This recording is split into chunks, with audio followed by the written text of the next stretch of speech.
crépuscule d'un jour d'hiver, lorsque le soleil disparaît derrière les montagnes, une silhouette intemporelle semble renaître, à Corsier sur Vevey.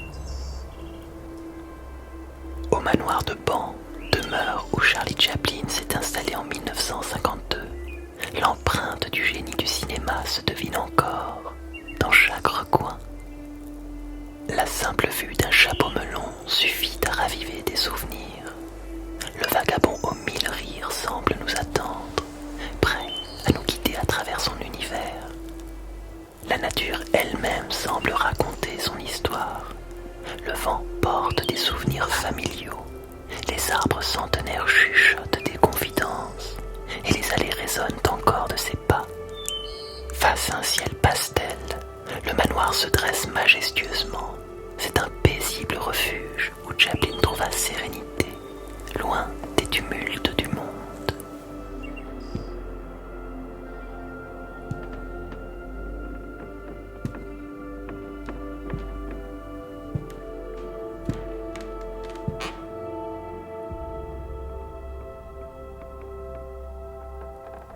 À l'intérieur du manoir, une lumière tamisée filtre à travers les fenêtres, projetant des reflets colorés sur le parquet ancien. Chaque objet, chaque recoin semble vouloir conter une histoire, comme si le passé et le présent s'entrelaçaient dans une danse infinie.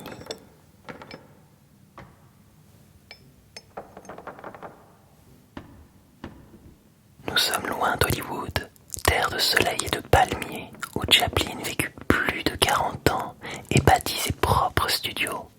Pourtant, c'est ici, en Suisse, qu'il continua de trouver l'inspiration qui l'animait depuis toujours. Dans ce sanctuaire presque inchangé depuis sa disparition en 1977, écoutons le silence qui parle autant que les mots. Le son, si précieux au cinéma, évolua tant au fil du XXe siècle. Mais Chaplin, lui, fut longtemps le maître d'un art muet. Dans un recoin du manoir, à l'abri des regards, un bureau veille encore sur les rêves d'un créateur. C'est ici que Chaplin a rédigé ses mémoires, seul, face à sa plume et son papier, laissant courir les mots comme il traçait les gestes à l'écran. Des pages jaunies reposent sur le bois patiné, comme si elles attendaient que sa main vienne encore les caresser.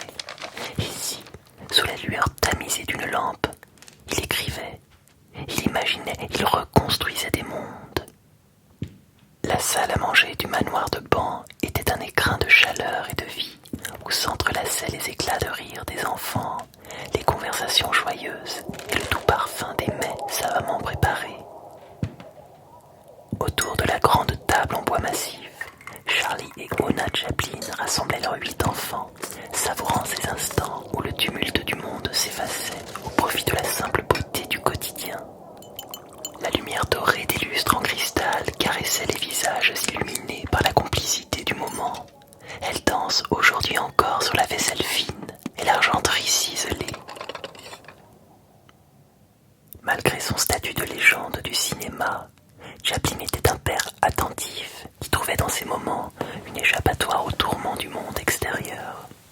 Son manoir était un espace vibrant, témoin de la vie intime d'un génie qui avait trouvé ici, en Suisse, son ultime refuge. En 1952, en pleine chasse aux sorcières du macartisme, Chaplin est accusé de sympathie communiste. Parti en Europe pour la promotion de son film « Les Feux de la Rampe », il apprend que son visa américain est révoqué.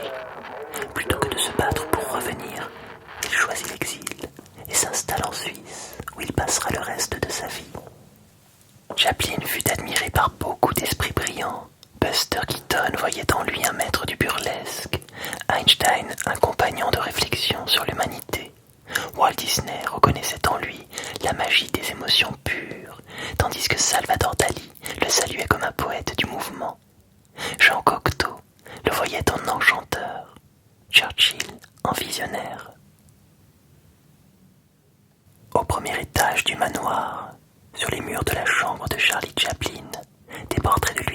corsage encadre le lit comme un jeu de miroir du temps. Dans une vitrine, un vestige oublié attire le regard. Une paire d'ailes blanches en plumes, délicates et irréelles. Elles sont les témoins d'un rêve inachevé. The Freak, ce film qu'il n'a jamais pu achever. Une dernière poésie envolée avant même d'avoir pu naître. Sous la lumière tamisée, tout ici respire encore son souffle jusqu'au dernier, puisque c'est dans cette chambre que Chaplin s'est éteint. Dans cet espace figé entre passé et éternité, Chaplin semble toujours présent, à la fois spectateur du monde et créateur d'illusions. Ce monde qu'il a tant aimé parcourir bien avant d'être exilé, en 1931, Chaplin quitte Hollywood pour un voyage de 16 mois en Europe, juste après la sortie de City Lights, Les Lumières de la Ville, une comédie romantique en pantomime muet. Il résiste encore à la vague du cinéma parlant. La mécanique du studio sonore l'épouvante. La simple vue d'un microphone lui donne la nausée.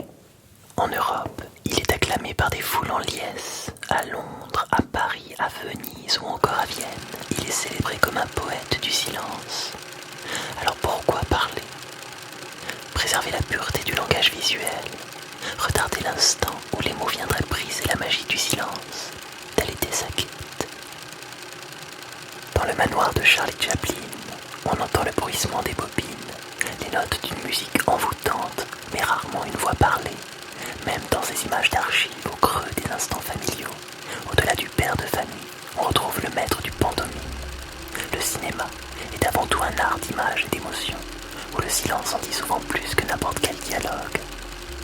Aujourd'hui encore, dans ce manoir figé dans le temps, nous pouvons sentir la présence de Charlie Chaplin.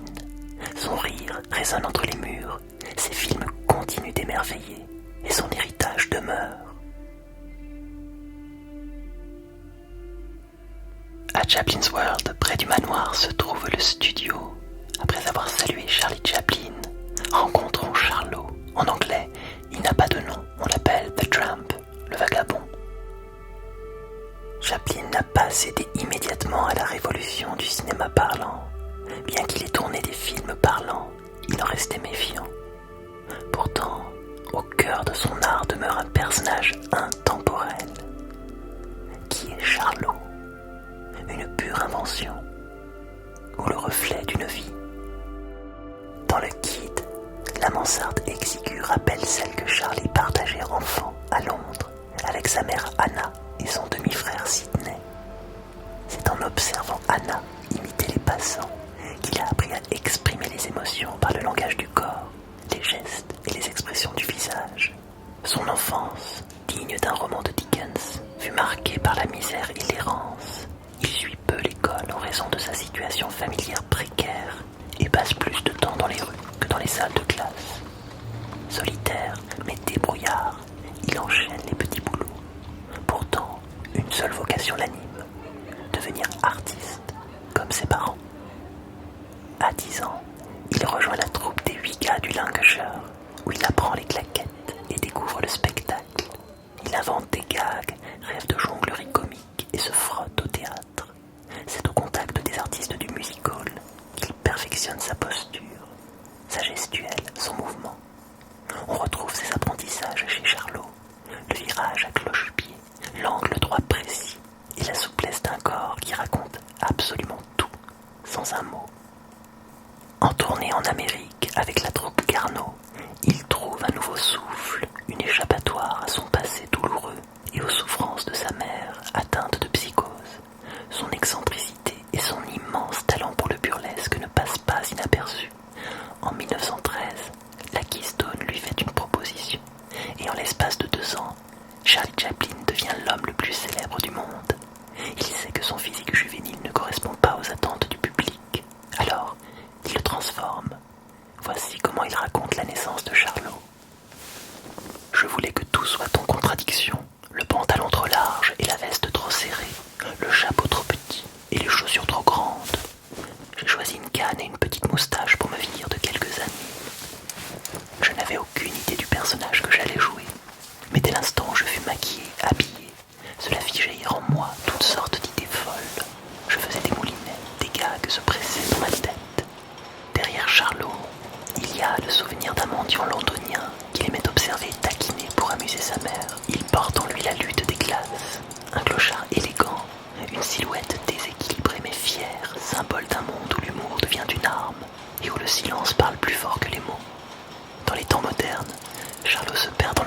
d'un monde où la machine des années 30 dévore l'homme. Son corps, trop humain pour suivre la cadence implacable des rouages, se plie, se tord, se débat dans une danse absurde.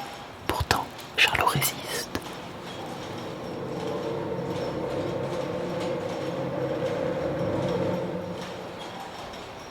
Il est né en 1889, la même année qu'Adolf Hitler. Deux hommes, deux destins opposés. L'un sème la peur, l'autre l'espoir. Lorsque l'Europe s'embrase, Chaplin ne peut rester silencieux. Il réplique avec son arme la plus puissante, le cinéma.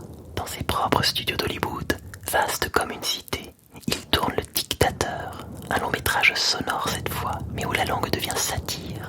Lorsqu'il joue Hinkel, parodie d'Hitler, il ne parle pas vraiment. Il jongle avec des sons absurdes, un langage inventé qui déforme l'autorité en grotesque.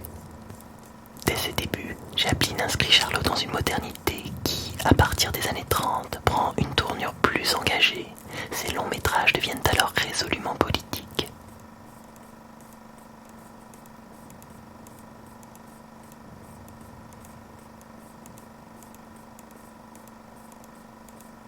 Ses studios, à la mesure de son ambition, sont gigantesques. Un royaume de 20 000 mètres carrés, en plein cœur d'Hollywood, où Chaplin contrôle tout, des décors au dialogue. C'est ici qu'il bâtit son message, entre rire et tragédie. Chaque matin, il pénètre le plateau, silhouette élégante et regard vif. Il ne se contente pas de diriger, il joue, danse, montre. Il guide les acteurs par le geste avant même de parler, mimant chaque expression, sculptant l'émotion à même les corps. Réalisateur, chorégraphe, compositeur, il est partout, habité par une vision qui l'ajuste, scène après scène, au millimètre près. Autour de lui, une armée silencieuse s'active. Son fidèle valet, Torai Kikono, veille à exécuter ses moindres instructions. Les machinistes déplacent les imposants décors. Le caméraman règle la prise de vue. Les décorateurs finalisent des décors. Tout doit être parfait. Chaplin, obsédé par le rythme, recommence une scène des dizaines de fois, traquant l'équilibre fragile entre la comédie et la gravité. Ici, Chaplin ne filme pas simplement une histoire, il orchestre une révolte. Dans Le Dictateur, un simple barbier juif ose tenir tête à un tyran. Chaplin ose ridiculiser l'oppression, transformant la peur en farce et la dictature en pantomime absurde. Dans Les Migrants de 1917, aux côtés de l'immigrante jouée par Edna Purviance, il partage la précarité, la solidarité et un amour naissant dans un monde indifférent. La célèbre scène des petits pains et des fourchettes est tirée du film La ruée vers l'or. Dans cette séquence iconique, Charlot, affamé et seul dans une cabane, transforme deux petits pains en pieds de danseurs grâce à des fourchettes plantées dedans. Cette scène illustre parfaitement le génie de Chaplin. Il transforme la pauvreté et la solitude en un instant de magie pure, où l'imagination triomphe de la misère. Son langage est celui du corps, accessible à tous au-delà des frontières et des langues.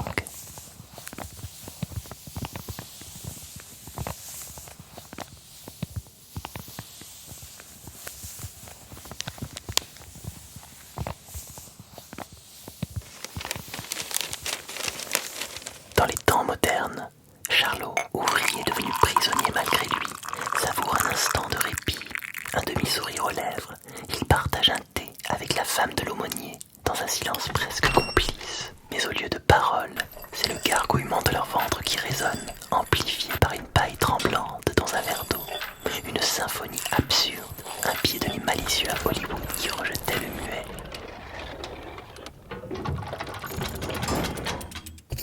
Dans la salle du trésor du studio de Chaplin's World, le temps semble suspendu. Ici, chaque objet raconte une histoire, chaque artefact murmure l'empreinte d'un génie. Sur un piédestal, les chaussures usées et le chapeau melon, emblème du vagabond, semblent encore prêts à reprendre la route.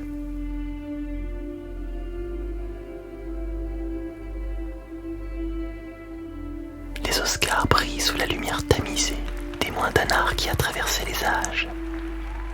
Chaplin n'est plus, et pourtant, il est partout. Dans le frémissement du vent à Corsier sur Vevey, dans l'éclat léger d'un rire d'enfant découvrant Charlot pour la première fois. Son ombre danse encore sur les écrans du monde entier, silhouette fragile et fière, défiant le temps Son art, simple et immense, murmure à nos cœurs que l'humanité tient dans un regard, un souffle, une éclaboussure de poésie au milieu du chaos. Charlie Chaplin appartient à chacun, comme un grain de sable dans les rouages,